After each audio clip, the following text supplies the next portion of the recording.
Hello everyone, it's Gigabeef here, and today we're going to be looking at how not to die in Escape from Tarkov, primarily focused on 4 principles of movement. So stick around and let's get going.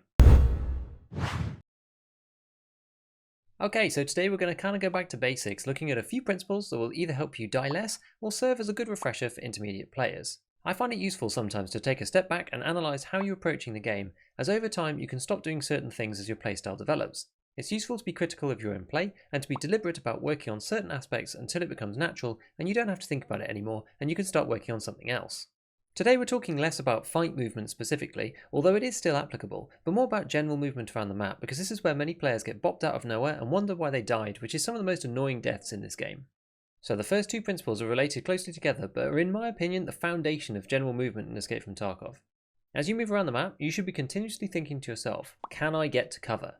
What this means is, if I get shot at right now, where will I go? Can I get somewhere safe? Or can I use some cover to be able to fight back? So jumping into our first clip, basically what we're doing here is we're on reserve and we're trying to move around the map to skirt around and go and loot some people. Now what I decided to do is, you can see as the clip progresses, I do take a look into the building and think maybe I could go that way, but I in fact decide to take the lazy route. And the issue with this is that I end up stuck in this tunnel or corridor effectively with no cover whatsoever, and I get engaged by scavs that I kind of know are already there. And the problem is that when I do, there's nowhere for me to go and it's very hard for me to fight back, as you can see, and I end up getting really messed up even though I've actually got good armor on and I'm wearing a decent kit. Even then, scavs can really mess up your day. This is basically a case of being greedy with movement and taking the short easy route rather than the longer but safe route through the buildings here, for example, in this case. So in summary, principle number 4 is always be thinking about where you can go if you get shot at any point in time. Keep thinking at all times until it just becomes second nature and you're automatically kind of moving from cover to cover without thinking about it too much. Next up is principle number 3, which is very closely related to the first principle that we just talked about, which is planning your route from cover to cover as you move around the map. So what you should really be doing is stringing your movement between pieces of cover, as well as thinking about the most likely sight lines onto your player and using that knowledge to block or obstruct your visibility as you move around.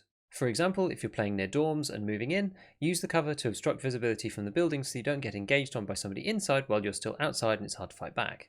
In this clip, we kill a guy who was fighting someone else and we want to go loot. We could just romp through the middle, but clearly that's a dumb idea given that we highly suspect someone else is still in the area. As we move around, my spidey sense tingles and lo and behold we take some shots. I should be in cover really. Yeah! I don't know exactly where from, although I think it's probably up on the train station roof somewhere, but from their perspective I can only appear either left or right of the building, so they have an easier time looking for me and killing me in a straight fight because I've still got to locate my target.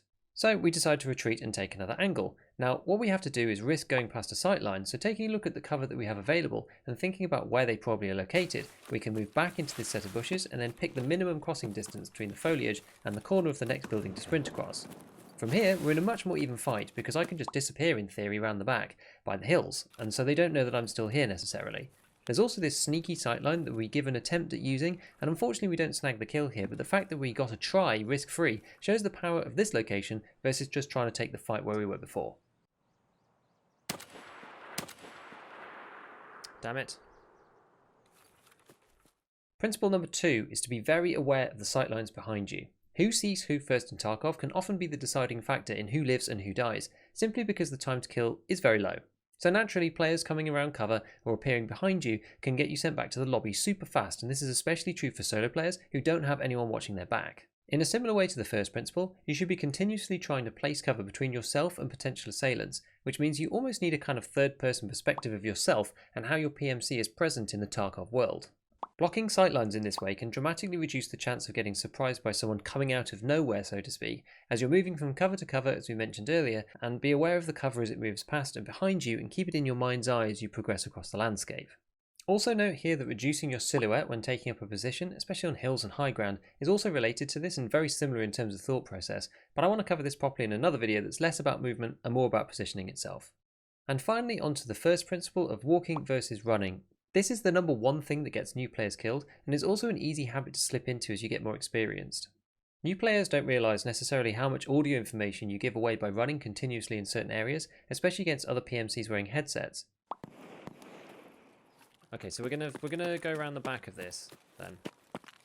I don't want to go like into the thick of it. There's people fighting inside here. I'm not gonna run because they can probably hear me from that range if they're wearing like decent headphones. Get a bit closer.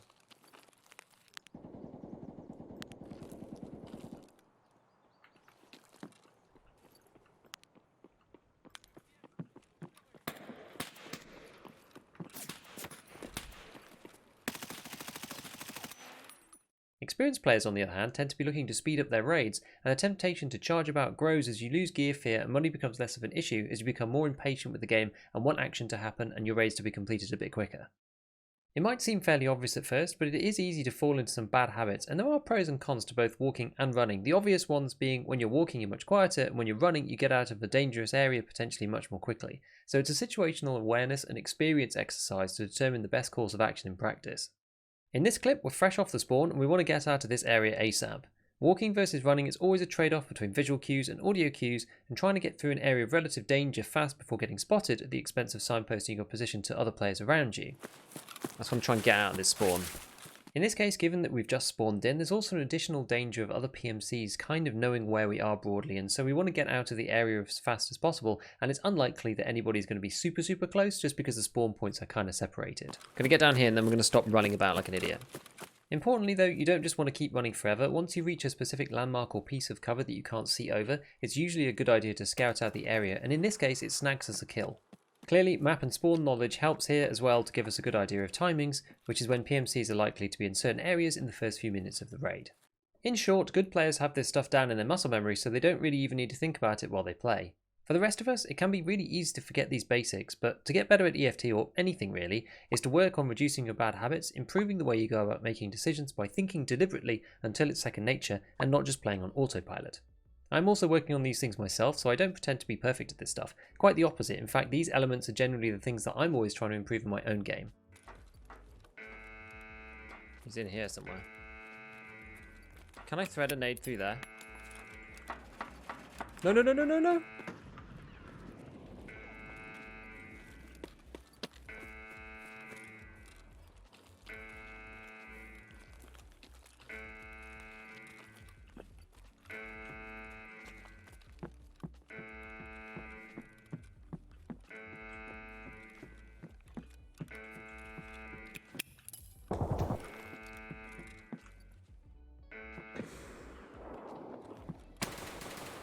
How did that not kill him, by the way? Did it go through the window? It could have, actually, the grenade. Yeah, the grenade could have gone through the window. I'm not sure. I'm not really sure what happened. This is something I always forget to do, but it's actually...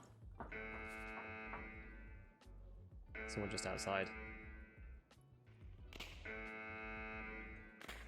Someone's like, he's up there, where I was before. In position. He's hit.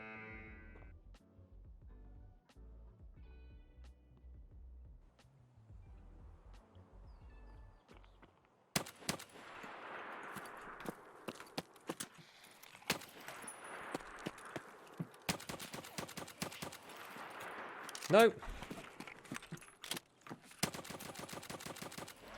I pressed the wrong button and tried to reload my gun. Rather than pressing T to try and turn on my laser. Well, that was a near whiff, but okay. At least we didn't die. At least we didn't die. That would have been very embarrassing. If you learned something or enjoyed today's video and want to support the channel, please, as always, consider sending a like and a comment, as it helps with visibility for those who haven't found me yet on YouTube. You can follow me on Twitter and Twitch to check out when I'm live, which is currently 2 times a week, once on Friday at 9 PM UK time for the real-time recording of the Scav Talk podcast, which you can check out the link to in the description below, and a regular Tarkov stream on Saturday at 2 PM UK time in the afternoon.